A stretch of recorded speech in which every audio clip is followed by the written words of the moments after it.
You are listening to Dove Valley Deep Divers with Erick Trickel and Lance Sanderson. Ball comes out of the hands of Newton. It's on the ground, picked up by T.J. Ward at the 4-yard line. Vaughn Miller did it again. On Overtime Media. And we are live. Let's let this kind of hang out for just a second here. Make sure that we're streaming good on all fronts. Got Facebook, YouTube, Periscope, Twitch. Looks like we're good to go. Mile high hello, everybody in Broncos country, and welcome into another episode of the Dove Valley Deep Divers podcast. I am your host, Lance Sanderson, and joining me as usual is my good friend and colleague. He is your Denver Broncos insider and Mile High Huddle senior NFL draft analyst, the one and only Erick Trickel. Erick, what's going on, man? We didn't get a chance to really kind of sit down and chat before we had to go live. Had some technical difficulties on your end that we had to kind of work our way through. But, dude, what's going on, man? How are you doing? I'm doing all right. Really bummed because my boss at my day job is leaving. His last day is next Thursday.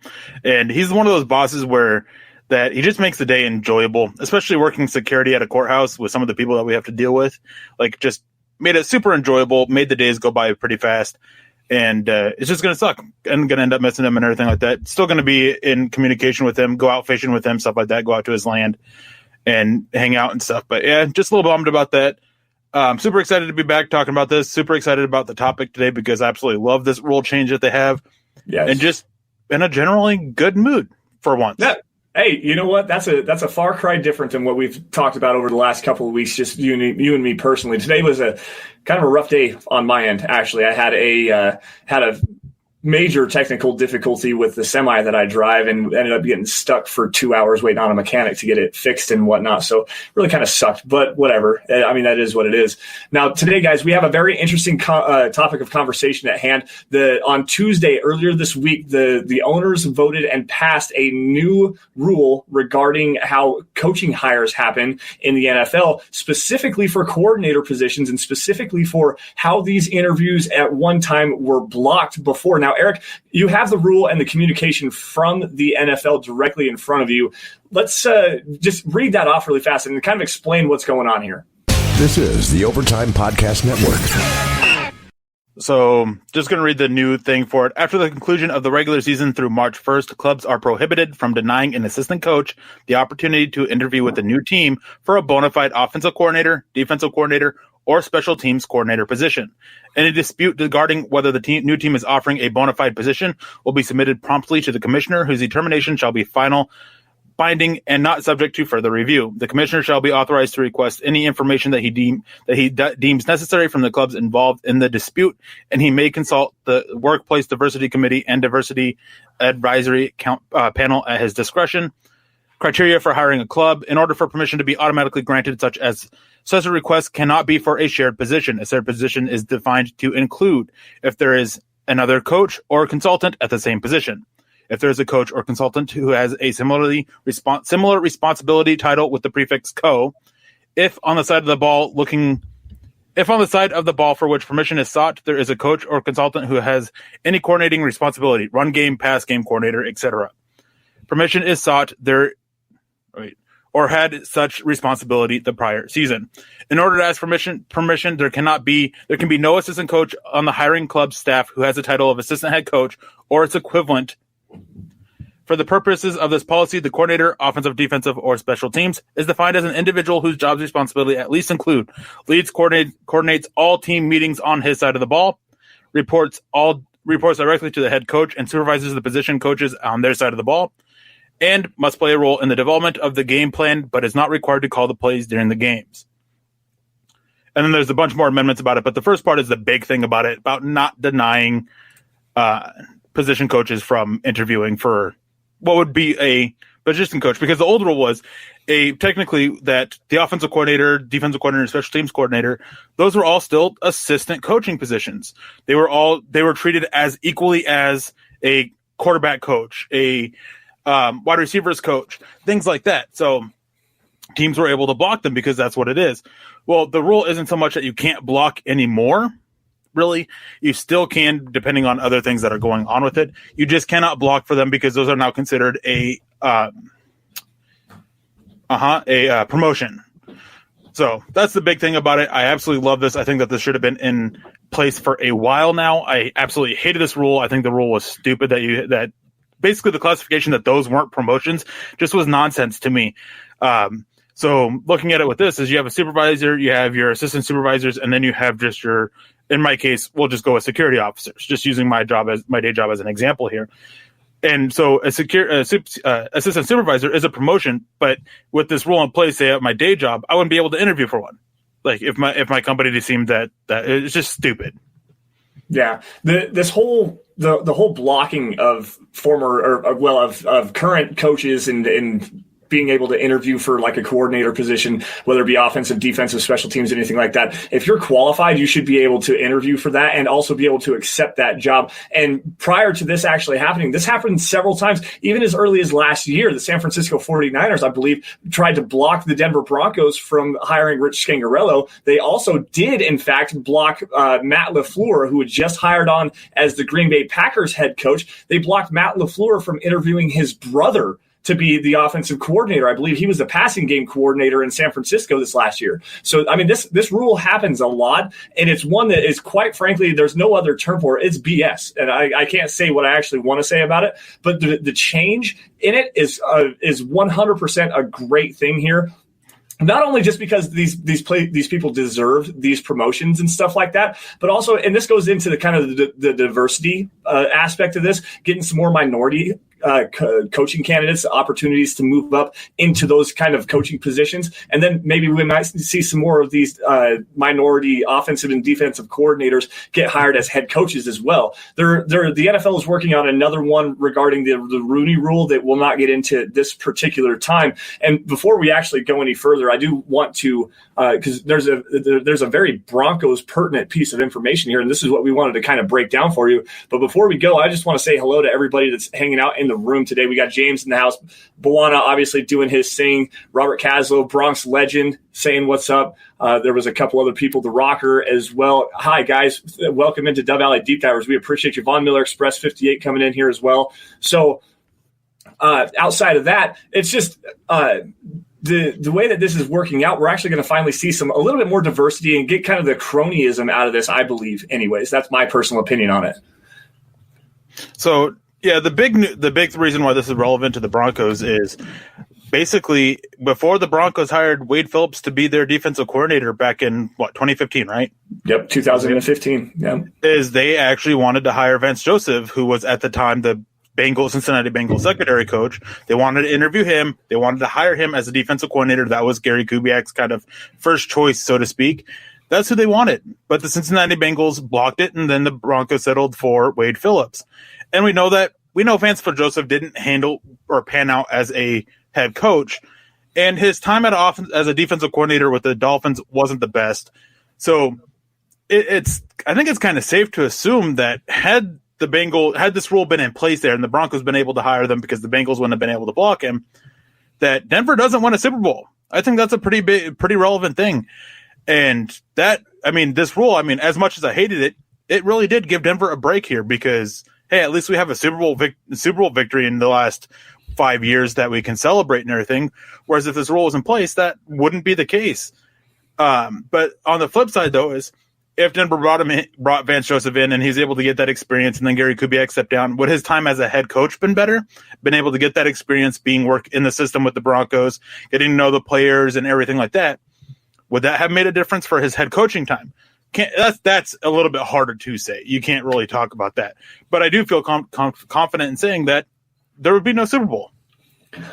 I actually kind of agree with you on that. However, I do want to disagree just a little bit here. The reason why, and this, I went back and did a little bit of research before we got going tonight, and going back to the 2015 season when the Broncos hired Gary Kubiak, there was a big connection, obviously, because Vance Joseph was the secondary coach in Houston with Gary Kubiak and Wade Phillips from 2011 to 2014. And during that time, as a secondary coach with Kareem Jackson, with Jonathan Joseph, he had DJ Swearinger in there for a little bit. There are a couple other names that I forget. He had it was a really good linebacker, J.J. Watt in there as well. But anyways, that passing defense was number 3 in the NFL over that stretch in yards per game at 203.5. That passing defense was amazing, and Vance Joseph was the head of the secondary there. Which that's great, but how much of that also was because of Wade Phillips' scheme and his able to coordinate and game plan for it? That wasn't his response. That wasn't Wade or Vance Joseph's responsibility. So while his secondary did do well, and he did do a good job developing players, don't get me wrong, that was perfect. That was actually a good thing with Vance Joseph. He was actually a very solid or good defensive backs coach, but we can't sit here and attribute the success of the whole unit, the whole passing defense, to him when it was Wade Phillips that was making the stuff for it. And as for his 1 year as a defensive coordinator in Miami, there was a lot of other factors. That Miami defense wasn't super talented. They had dealt with a lot of injuries and everything, and he did all right. But that's the one thing that we can go to with his time as an actual defensive coordinator, and to give us some idea. So, I mean, we can't jump on the whole passing stats for that.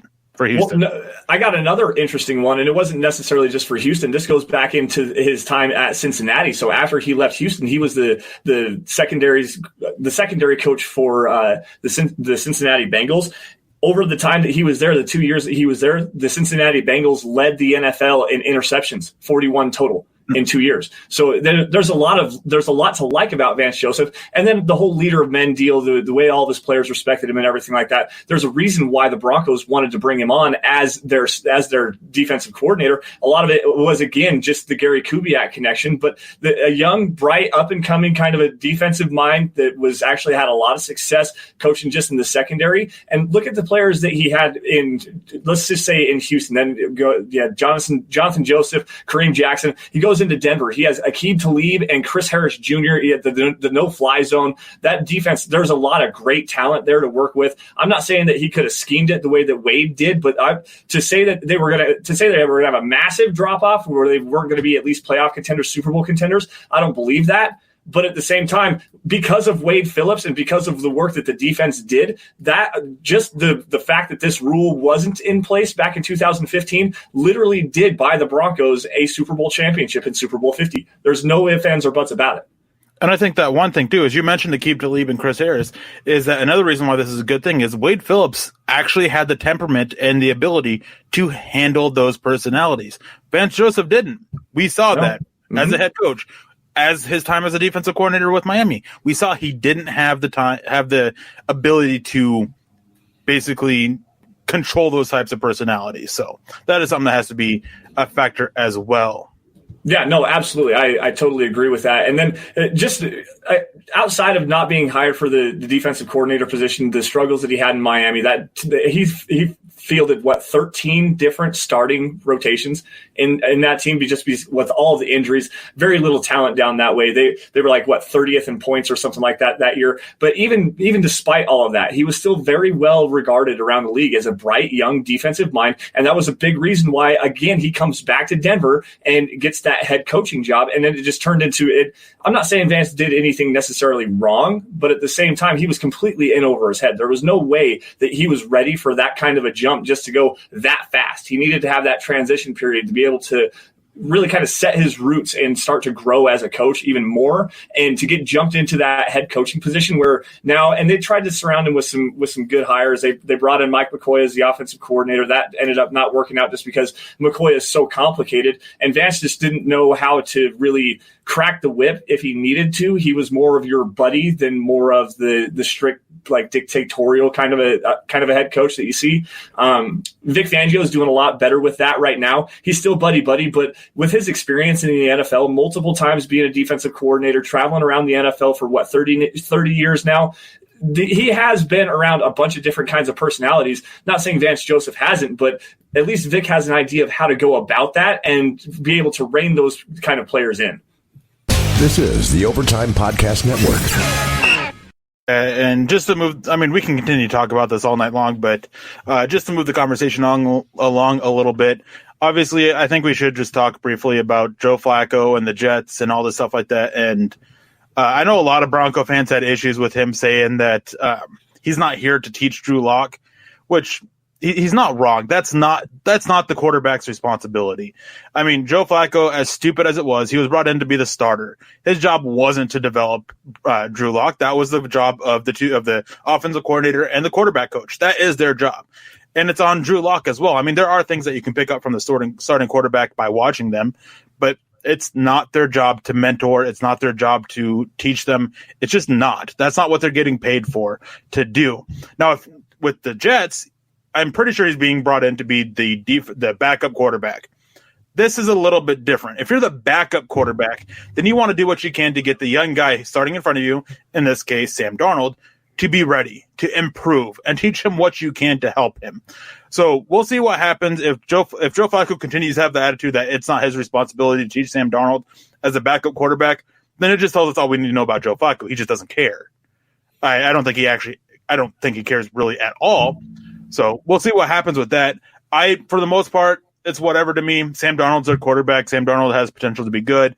I'm going to focus on that.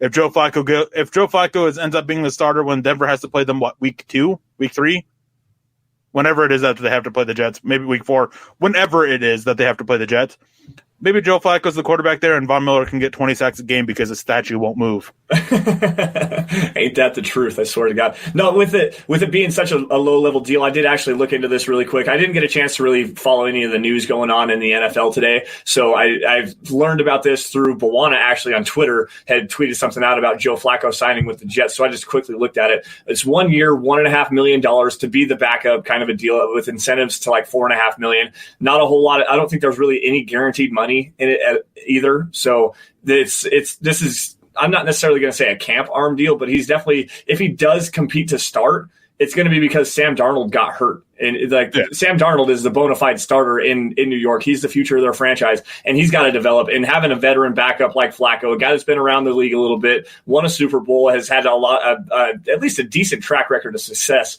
Why not have a guy like that behind a young guy that really needs to learn and grow, especially given the struggles that he has had? Now, the offensive line, especially if Flacco gets out there, oh my goodness, this is going to be atrocious to watch. Wow. But still, it's just – with this whole signing is just to be the backup. There's really nothing noteworthy there. It's not kind of more waste of breath to even talk about it than it is actually news. So the big thing too is that he's being brought in to be the backup quarterback. You can tell that just by looking at who the other quarterbacks the Jets have on their roster. Mike White, yeah, he's not cutting it. David Fales, yeah, he's not going to do it. James Morgan. James Morgan is the other guy who maybe with development he can be. So he could be that number 3 quarterback that depth or that practice squad quarterback. But Joe Flacco, he's the backup, and it's whatever. Like it really is. I've seen a lot of Bronco fans not like flipping out about it, but just like getting in, like just being very, I don't know, like harsh about it, about the Jets. Like it makes sense on the Jets' part. Their quarterback room was atrocious after Sam Darnold, and Sam Darnold has had issues staying out there on the field. So it makes sense on their part to go get a veteran guy. But for Denver, it doesn't matter. Like Joe Flacco was on the roster. He was terrible when he played. Like, move on. Yep. Be done and over with it, just like the Case Keenum experience. Like there's no need to continue to rehash this anymore. Flacco sucked. He's out, and Drew Lock is in. And whatever regarding the Jets and Joe Flacco does not regard the Broncos anymore. So, all right, guys, I'm going to grab a couple super chats here really fast. I got Bronx Legend coming in early here. Excuse me. $5 donation. A little caught up today, but got to show some love to a dope pod. Hashtag state of beating. Hashtag Denver Broncos for life. Bronx, we appreciate you joining in, man. Hopefully you got to stay in and ask another couple of questions. If not, hopefully you stay on or get on after the fact. Listen to this as a podcast on Apple Podcasts, iTunes, Stitcher, Spotify, wherever that is. We appreciate your support, man. You're one of the true super chat superstars for the Huddle Up Podcast Network. See here, there was another couple down here, and then after that, we'll get to some just quick matters of business, the follows and everything like that. I got them for you. Oh, thank you. Nad Ludlow jumping in, $2 donation. Nad, thanks for joining us again. We appreciate you, man. Nothing to say. Hopefully you can open your voice just a little bit. Terry coming in from Canada, $2 donation showing that Denver Broncos country is not a geographic location. It is a hashtag state of being with the hashtag Erick's Tie Rocks. Attaboy. I don't know. That one's not quite as cool as the Broncos one. I like it though. It looks decent. It's definitely a little bit better in person or everything with the way the blue is and everything. It doesn't show up on camera very well. But this is actually my favorite tie that I own. Yeah, it's my favorite tie that I own. It's got special meaning to me. So yeah, you look sharp every single day. I need to go shave really bad. I had a long day at work, guys. Just give me a break here, okay? All right. So, anyways, quick matters of business, guys. Make sure you guys are following the show at DVDD_pod. It's the easiest way to make sure you are in the know of what we are talking about. Sometimes we throw out some takes. More often than not, you're going to have to find us, and you can do so at Sanderson MHH and for Erick at Erick Trickel. Also, make sure you guys are following at Huddle Up Pod, and this is going to give you updates on not only the Huddle Up podcast, Dove Valley Deep Divers, but also building the Broncos as well. Instant updates and analysis, stuff like that. If you want to get any kind of more stuff, let's see if I can find it down here at the very bottom at Mile High Huddle. It's the easiest way, guys. You guys get updates on the podcast. You get updates on what's going on at milehighhuddle.com, instant news, updates, analysis, breaking news, film articles, stuff like that. Really, if you want to do that, that's probably the easiest way to stay in tune with everything regarding your Denver Broncos. Also, if you get a chance, where is it at here? Head on over to huddleuppod.com. Get your merch. Get yourself a hat. Get yourself a T-shirt. The face mask, the big popular seller right now. There's a coffee cup on there. Hopefully, we're going to get some more DVDD stuff going up there here soon as well. We need to talk to Chad. Yeah, we need to get some ties. Get a tie. That would be great. And if you guys aren't in a position financially to do so, to be able to rock some gear and stuff like that, there are 3 easy things that you can do to help support this podcast grow and get into many more Broncos country followers across the country. And they are, 1, subscribe wherever you're at, Facebook, YouTube, Twitter, Twitch, anything like that. Subscribe to Mile High Huddle, Huddle Up Pod, whatever you got to do. Like the video that you were watching before or after the fact. Smash that like button. Whatever you got to do to get it out there. And if you really love what we're doing, share it. Share it to all your friends. Get out there, show it to your buddies, sitting in the bar, having a drink. Now everything's kind of starting to open up just a little bit across the country, given the state of affairs. Go out and have some fun. Share our content. It's the easiest way to help us grow. Maybe some more people will come in and help us out. So, but anyways, guys, let's get to some of these questions here. They were kind of piling up here. Oh, Brian Greenfield. We also had a $2 donation from Brian Greenfield saying, can't wait for the season to start. We can't either. We hope it starts on time. Really hope it starts on time for multiple reasons. But yeah, we really can't wait for it. During being for lack of a better term, a Broncos content creator or any NFL team content creator, the time from May to basically the end of July is always the hardest time to come up with stuff.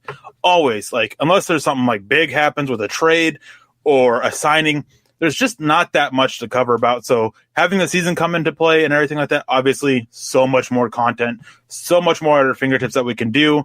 But yeah, so it's just a crappy time for us for doing this, especially with everything that's going on in the world too.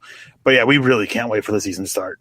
Yeah, no, I'm so ready to get back to some news, some quotes and stuff like that. Maybe get some more content going. I've been struggling with some ideas here lately. I know I got those film pieces I've been promising. Those are going to get started on this weekend, hopefully. But there's an interesting question here above where Terry put a super chat in here from Robert Caslow. So coaches can be hired sooner now? Not yet. Not yes, but also not no. This is a big thing as far as interviewing candidates that aren't coordinators already. And I believe that this rule only directly applies to coordinator positions. I don't think it actually applies to the head coaching positions. It also does. It does apply to the front office as well. I was going to say it does apply to the front office as well. The biggest thing is that the head coaching position was always a promotion. Always. Yeah. So it's from any position, at the time, any assistant, which included the coordinators, the head coach, that was a promotion. Basically what this rule is saying now is there's now 3 tiers for coaching positions. You have your head coach, you have your coordinators, and then you have your position coaches, your assistant coaches, stuff like that. So it's now broken down to those 3 tiers. So it's always been that, and it also does apply for certain front office positions, general manager, vice president of player personnel, I think is what it is, and a few other positions as well that it applies to in the front office. Doesn't really mean that they can hire them sooner. It just means that they can't block them anymore. Yeah. I mean, as far as I haven't seen anything if they changed this or not. I know they're discussing it about teams in the playoffs. Everything I've seen is that is still the same. But again, I haven't checked anything about this since Monday when this news broke or Tuesday, whenever it was. That was Tuesday. Well, I don't know if that's a change, but that stuff has changed since then. But no, it hasn't really made it so that they can get hired sooner. And I gotta say something: is Buona Why are you sitting there telling people I'm 6'6"? Man, I appreciate it, but man, that's like 6 extra inches there. Hey, if I was 6'6", though, my BMI would actually be a lot better. Being 6 foot 300 pounds compared to 6'6", 300 pounds, it'd be a little bit better. Yeah. This is the Overtime Podcast Network. All right, James with a good question here coming in. Didn't other teams once want Vance, though, when he was a DB coach in Cincinnati? Yes. Actually, I had this written down here as something I was going to go off on a spiel about. The San Francisco 49ers were really interested, according to the Denver Post at the time. They were very interested in Vance Joseph as the defensive coordinator and also as the assistant head coach as well. So that would have been a promotion, but the Bengals blocked him from being able to do so. Even though it was an assistant head coach, that would technically have been a promotion for him, especially coming out of the secondary position. Well, it would have been a position to him, but to the NFL, assistant head coach is still not a promote considered. Right, which is absolutely garbage. Now, I do want to kind of go back to that, just when these coaches can be hired, because this is something that I completely and totally disagree with, that these coaches are getting hired in early January when there's some teams that can't even, like, if you're still in the playoffs, your coordinators and your position coaches and stuff like that, they are not allowed to interview for these positions unless you have a bye week. So if you're in a first round bye, so like say the Kansas City Chiefs last year, they had a first round bye. Erick Bieniemy could have interviewed for a number of head coaching positions. Who else? Just for example, Dan Quinn. This is the most recent one that I can think of that was on a first round bye that interviewed with the Atlanta Falcons when he was a defensive coordinator in Seattle, and then ended up so the Falcons fell in love with Dan Quinn. I believe they did a second interview with him and decided we're going to wait until the Seahawks are completely out of the playoffs until we hire our head coach. And they ended up hiring Dan Quinn after the Seahawks, I believe, was that the Super Bowl that they lost to the Patriots? I don't remember, but the San Francisco 49ers also did that with Kyle Shanahan. Yes, they did. Anyway, so like, I don't believe that you should be able to interview a coaching candidate until after the Super Bowl completely, and like get all these guys an even playing field so where that they can go out and interview collectively and give everybody a fair shot at least an opportunity to go and get these kind of promotions. That's just my personal view on it. But there's a lot of people that completely and totally disagree with me. So here's the issue with that is those teams that aren't hiring the coaches, guess what? They now have a huge advantage when it comes to the draft. They have their coaches in play. They know what scheme they're going to be running. They have the advantage over teams that are still looking for a coach, have to sit there and go and wait for it. Well, they're sitting there, they're scouting. They're doing what work they can. So while it would be fair for all coaches that are hiring a coach to be working on the same grounds, you can't have to wait for a coach, it's still giving them a huge other teams a huge advantage. So it's just an issue. Like, you can't be fair to everyone. In this case, I think that the way that the coaching is, that with interviewing and stuff like that, I think it's perfectly fair that way. If you fall in love with the coach that's still in the playoffs and makes the Super Bowl, then wait. Like the 49ers did. Wait like the Falcons did. Just wait. You can sit there, at least that way, if you're the general manager and you have that commitment from them, you can sit there and you can start working on trying to figure out what staff that they want, things like that, providing suggestions. You can get your scouting department going on the draft and finding guys that fit the scheme that coach wants to run. So I think that, while it's not perfectly fair, I think that's the fairest way you're going to get it. No, that's fair. That's completely and totally fair. I mean, I never thought about that as far as that aspect goes, just the scouting and everything like that. But to give everybody at least a same level of competitive advantage, I don't know how you would be able to regulate that. There's no way that you could say, well, you guys don't get to scout anybody until after the Super Bowl or anything like that. Because you've got the Senior Bowl, you've got the Collegiate Bowl, you've got the Shrine Game, like all those games are going on in January right now. So everybody's scouting everybody as it is. If you don't have a scheme in place, how are you supposed to be able to scout these players and whatnot as far as building a board and making stuff? I never thought of that kind of an angle. So that's an interesting point. And I'm glad you brought that up. It's just, I don't know, going at face value, if you realign some stuff and make it so that everybody has to wait until after the Super Bowl to be able to hire, it makes it at least on an even keel, an even playing ground, because I firmly believe that Erick Bieniemy, even though he did say that he didn't want to go out and talk to a bunch of teams, he only was looking at 2 or 3 specific places. Erick Bieniemy being able to interview for every single one of those jobs at any given time, would have been more beneficial, I think, to those other teams that really kind of wanted him to come in. That's a semantics argument, and it's really kind of a hard one to make, though. Yeah.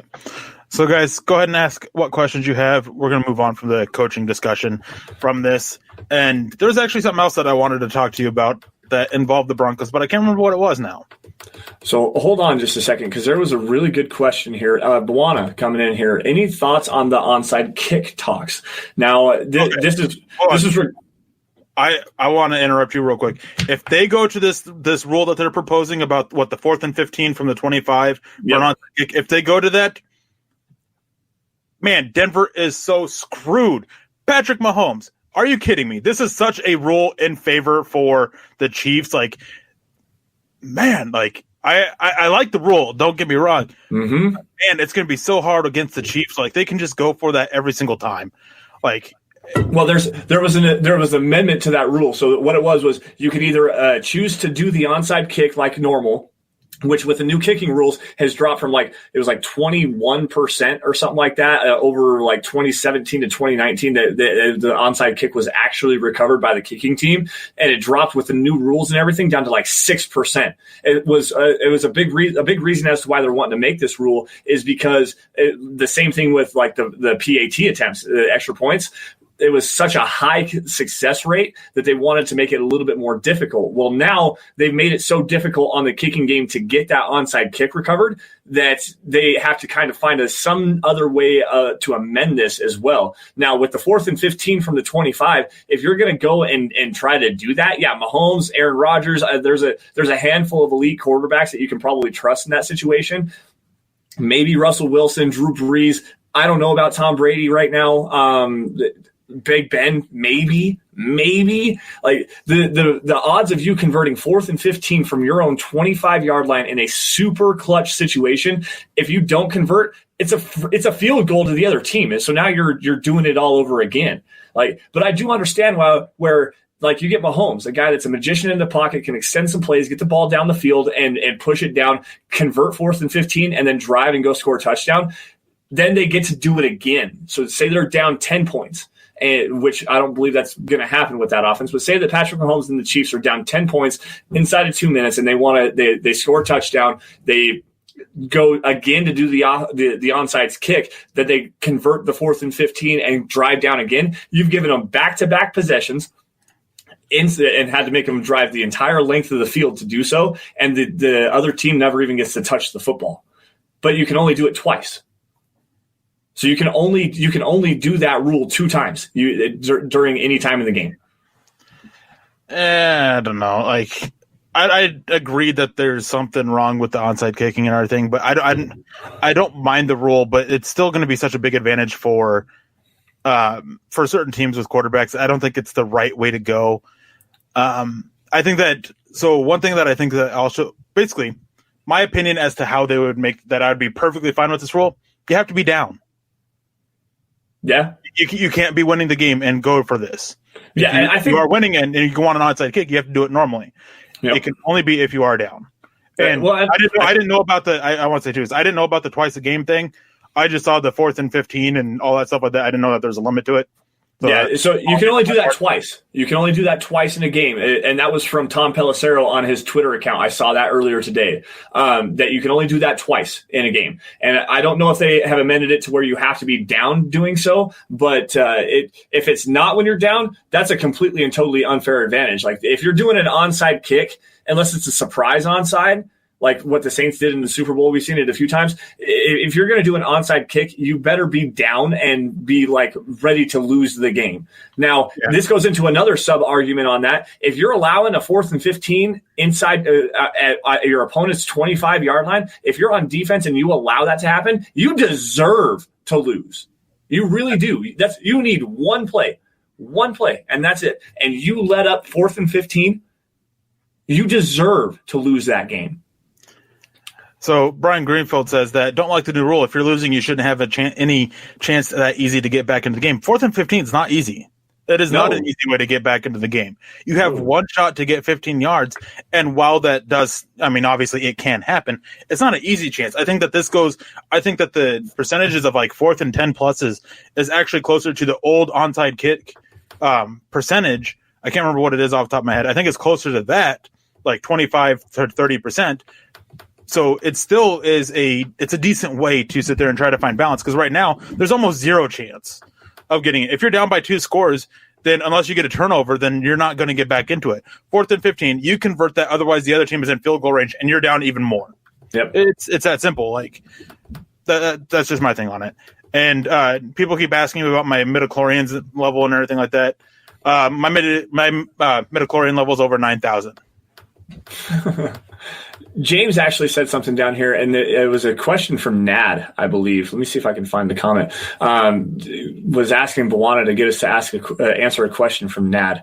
That was one. Okay, sorry. Now I see it. I just scrolled right to it.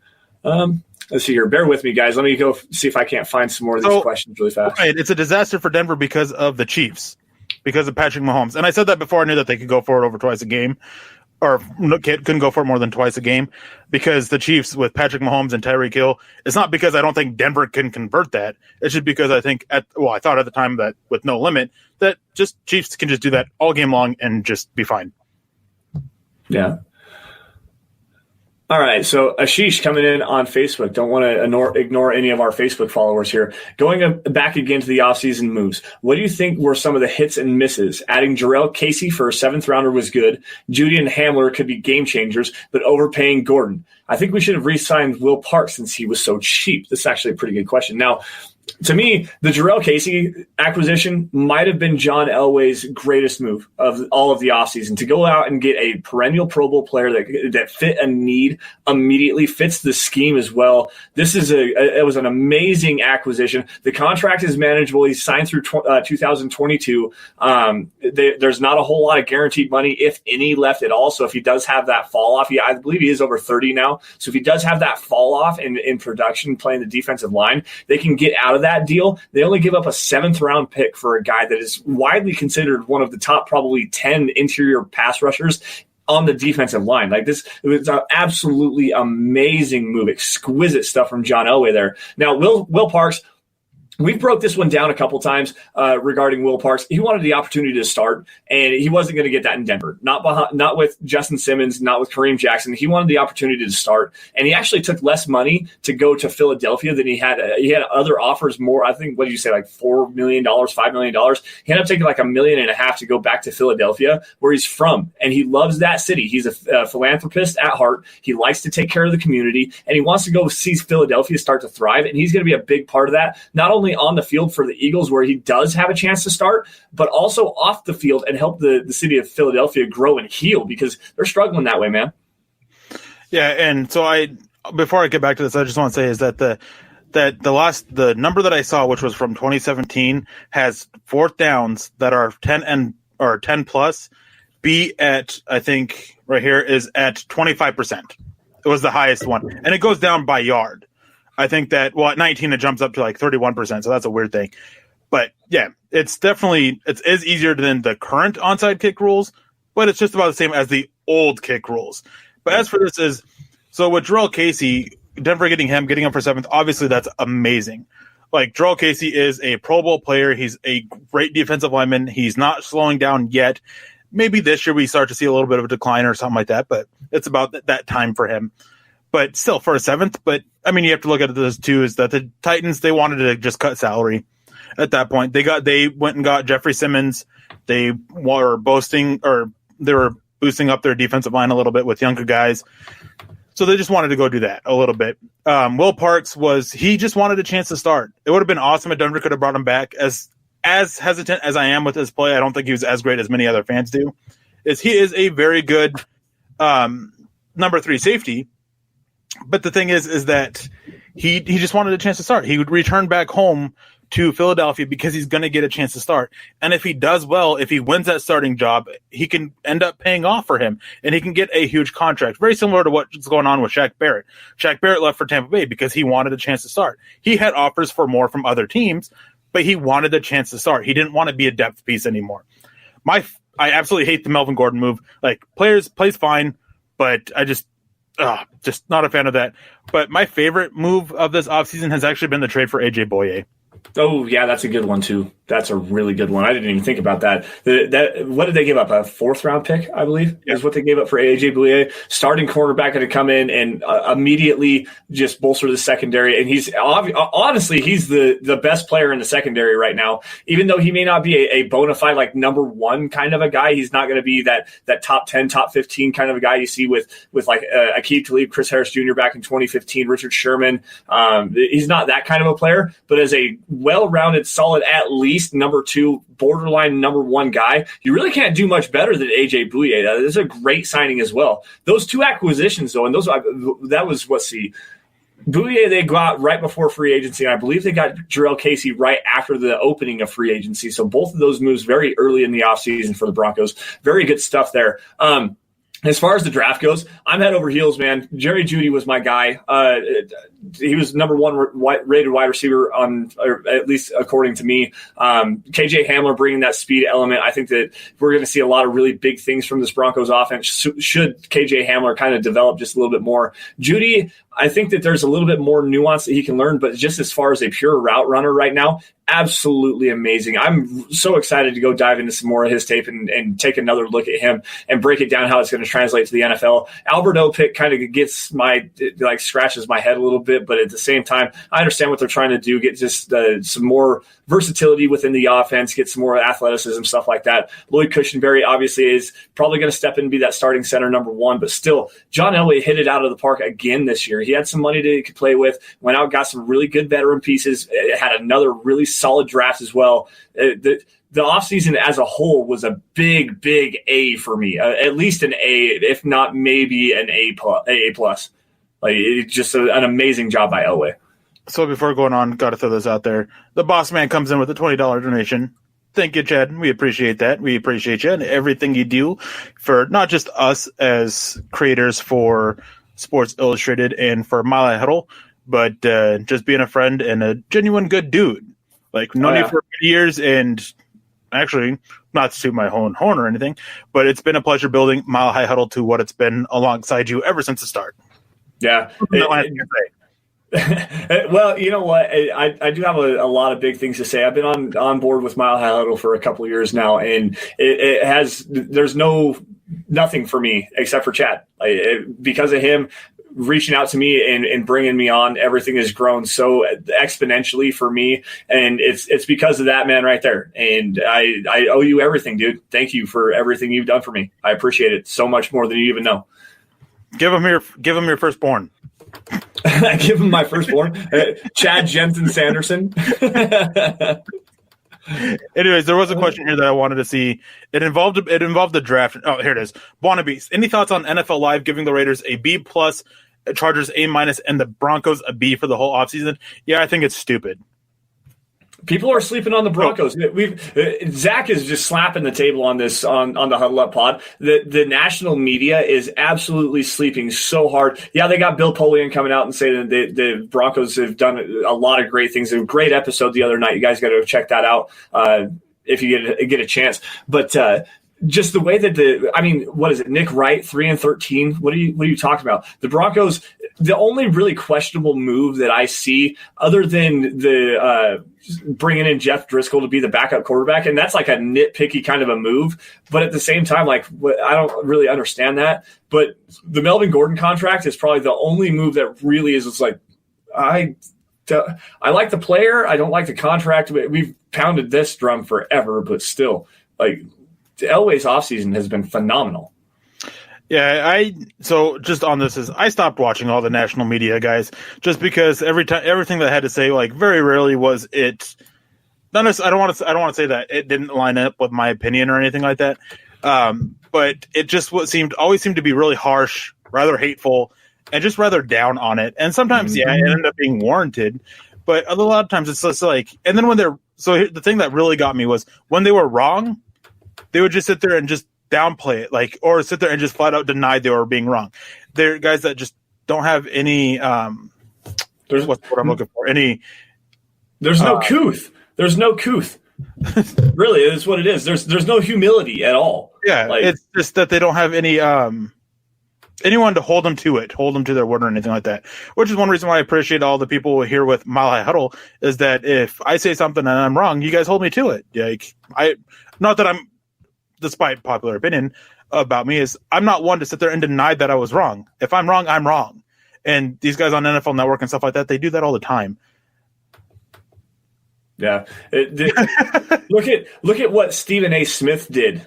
What was it, last year, I believe, in leading up to the NFL draft, calling Dwayne Haskins a better runner of the no accountability. Yep, there's no accountability. Thank you, Manny, for that, to fill our mouth with words. We appreciate that. But anyways, Stephen A. Smith, going back 2019 NFL draft, called Dwayne Haskins, who was probably the most pure pocket passer in the draft, called him a better runner than thrower. I think he had like less than 100 yards total rushing in his career at Ohio State. Like, he rarely ran the football. And Stephen A. Smith is like, oh, he's a way better runner than he is a thrower. And everyone just trashed him. And then he doubled down. He's like, in my opinion, he's a better runner than he is a thrower. It's like, you clearly have no idea what you're talking about. Clearly. Well, I don't really want to get into that situation, but I do want to answer this question. Hey, guys.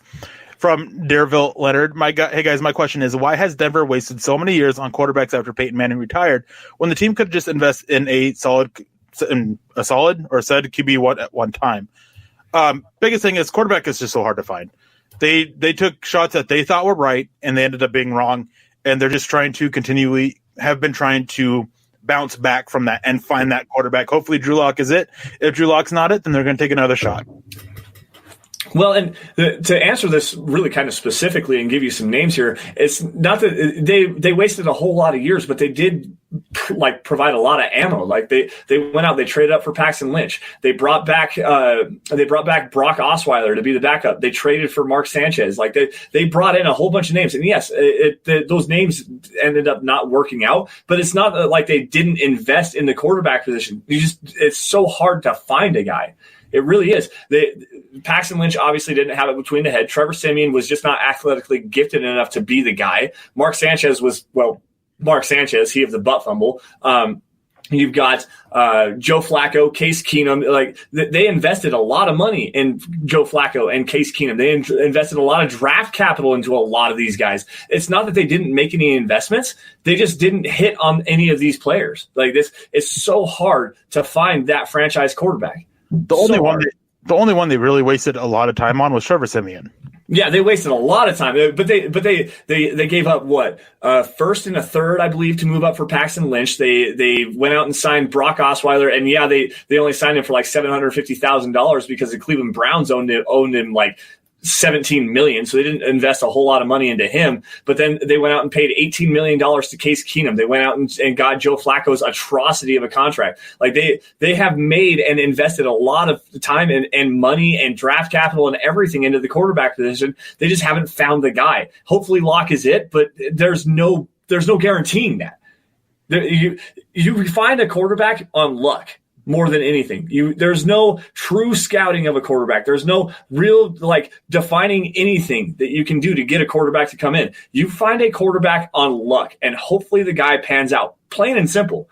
How many teams, the Cleveland Browns, how many investments have they made in quarterbacks over the last 15 years? And they still don't know if Baker Mayfield's the guy.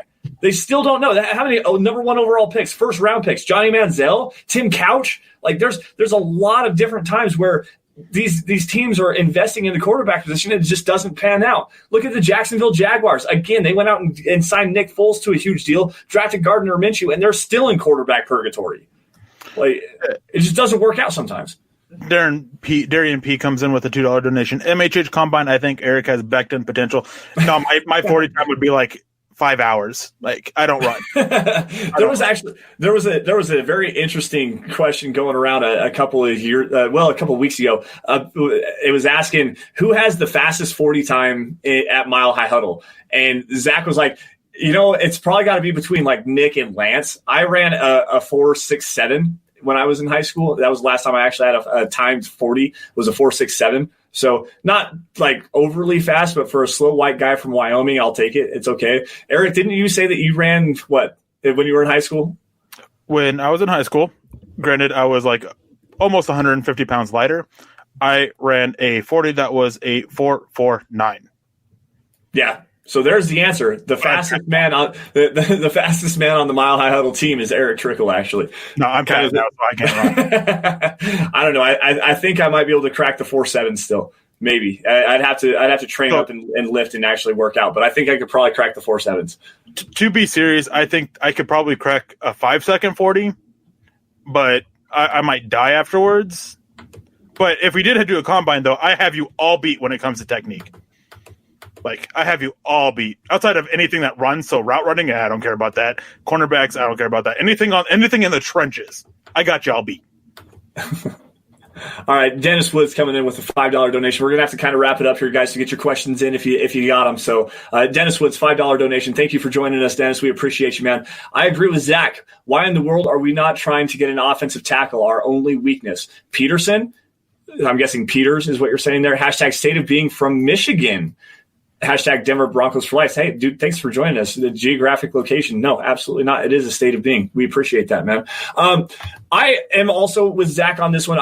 We did our kind of 53-man roster breakdown last week and did our last 4 guys on the roster, the first 4 guys off. And one of the last 4 guys that I have on the roster is currently not even on the roster. It's going to be that veteran offensive tackle. However, it's just that waiting game, man. This is the dull stretch from the end of the draft until the middle of July when the franchise tag hits. We don't have the OTAs right now, the organized team activity, so there's not a whole lot of stuff going on. I imagine the Broncos are out there looking. I know that Jason Peters is that his camp, his agency, I believe, reached out to the Broncos and kind of gauged the interest there as well. But we're really just kind of in that dark period right now. There's not a whole lot of news. I would not expect the Broncos to bring anybody in. I know Zach, I listened to that earlier today, and Zach had said that it's going to be probably within the next month. I don't believe so. I think it's going to be closer towards the training camp side of things. They're going to let this competition go out. They believe in Garrett Bowles, whether everybody else does or not,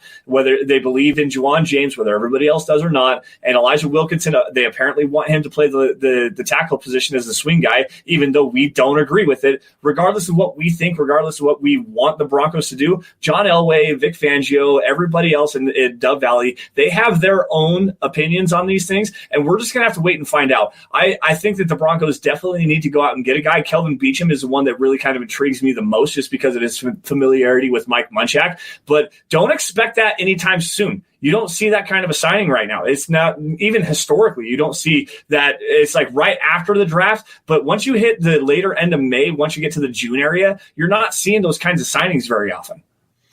Yeah, I think that training camp, whenever that comes around, you might see one there. Let Garrett Bowles see if he can't improve more upon what he did. See if Elijah Wilkinson, who they think can play tackle, if he can get healthy. Juwan James, seeing if he's actually able to stay healthy. I think that's what they're betting on. And everything I've heard, the conversations I've had, I've mentioned Quinn Bailey quite a bit as well. So see what he happens. Charlie, I tried, man. I knew as soon as I saw this question, I knew I was going to end up having to mention him. I've been hounding Lance for ever since the Big Bulls one. I tried so hard. Just not to mention his name. I just want to go one episode without it. But it's hard to do when we take your guys' questions. So. Yeah, that's as Dennis said, it's one of he says probably our biggest weakness. I disagree with that. Honestly, if it's really dependent on health. If Garrett Bowles is still healthy and Juwan James is healthy, the Broncos actually do have 2 capable players. And yes, Garrett Bowles, we broke it down. We're not going to get into that anymore. To me, the biggest weakness on this roster right now is the cornerback depth. Absolutely no question. The cornerback depth on this team is hands down the biggest weakness. You've got Michael Ojemudia, a rookie. You've got Devontae Harris, who struggled last year. You've got Devontae Bosby, who was hurt last year. You've got who else? Isaac Yadam, who's possibly transitioning to safety. You've got there's nothing there. There's no depth at the cornerback position on this team at all, and that to me is the biggest weakness on this roster. Plain and simple. So, yeah, I think that I definitely agree. I think cornerback is the biggest need, and I think safety is actually a bigger need than people want to. Yes, absolutely. Talk about Kareem Jackson. He's had an issue staying out there on the field. He missed some time last year, and then he also was playing with the injury. So there's just some concerns there as well with him. And then Justin Simmons, they don't have anybody after that. So it's just a concern here. And Darvill comes in. They hadn't. Oh, sorry. Well, let me pull it back up. Stop it. Stop touching buttons.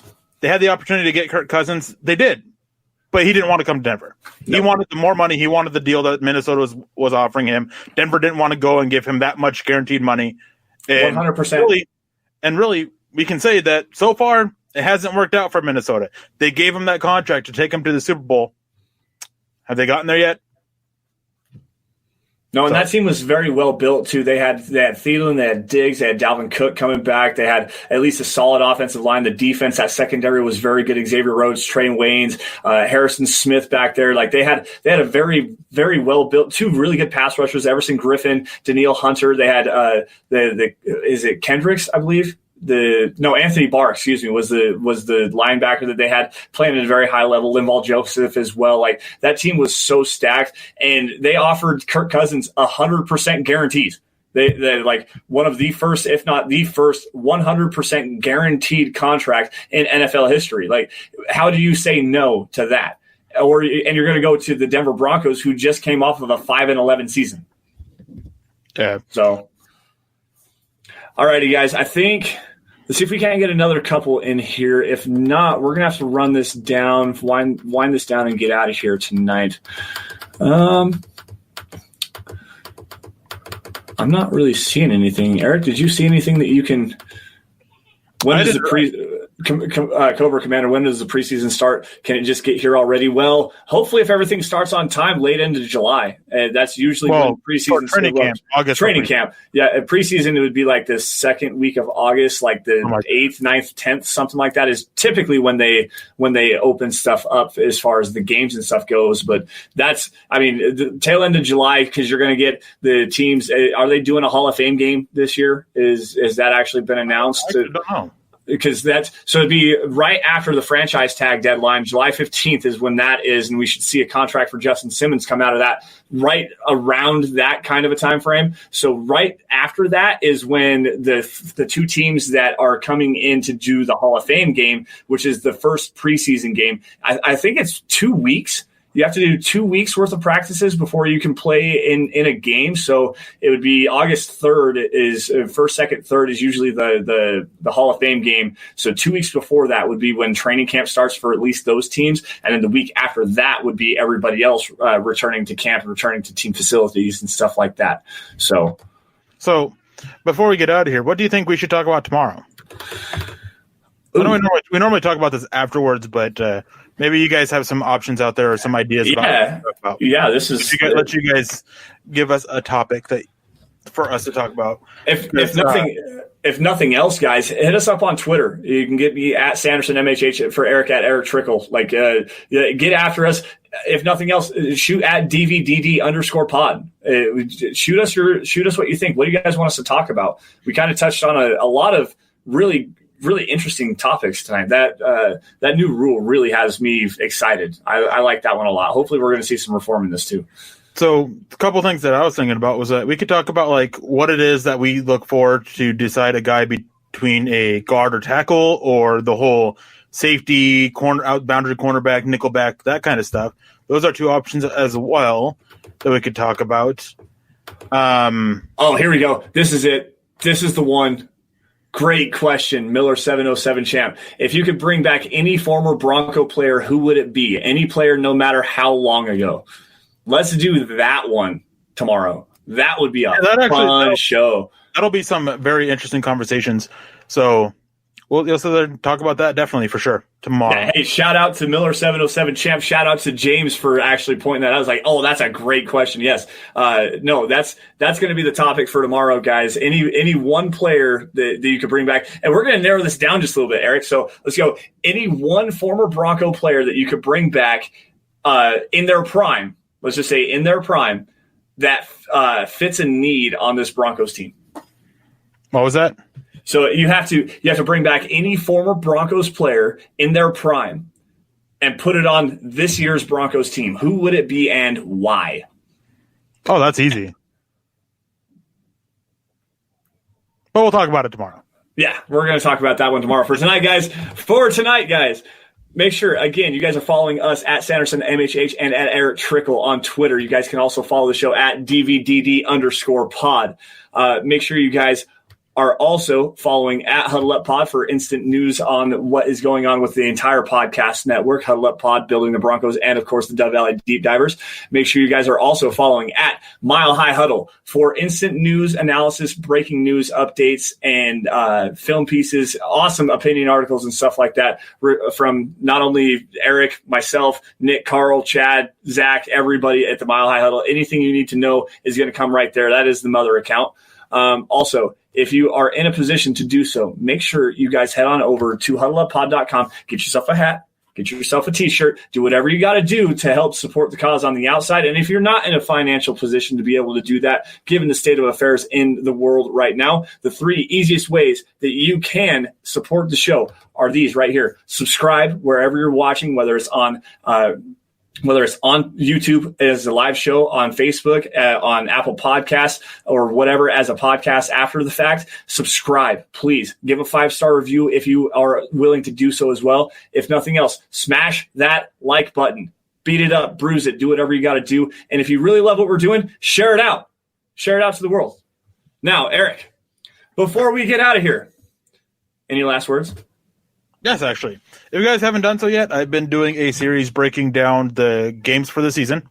Make sure you guys are going and checking out that. They're videos. They're like about 2.5 minutes long. They're all obviously up on the Mile High Huddle YouTube page. Go check them out. Make sure you are subscribed to as Lance said, to the Mile High Huddle YouTube page. Go check them out. Leave your thoughts and everything like that. They're not super in-depth things. They're just kind of a quick overview of what the team that they're facing and just some ways that they can be dangerous against the Denver Broncos with what the Denver Broncos currently have on their roster. So go check that out, guys. And as always, you can always reach out to us on Twitter, as Lance said. I haven't been very active on Twitter recently, but fun fact, I've actually been working on a book series that I'm actually going to be starting here soon. Getting everything down for that. So, yeah. Spoilers, what's it about? No, I'm just playing. Well, it's 101 ways to not be Nick. Yes. Yes, the world needs to have that. Absolutely right now. It needs to publish tomorrow, please. All righty, guys. Well, with that, thank you once again for joining the Dove Valley Deep Divers podcast. You all have a great evening. Stay safe, take care, and we will see you tomorrow night, 6 o'clock. Be ready. You've been listening to the Huddle Up Podcast. Join Broncos Country's deep divers at milehighhuddle.com to keep the conversation going.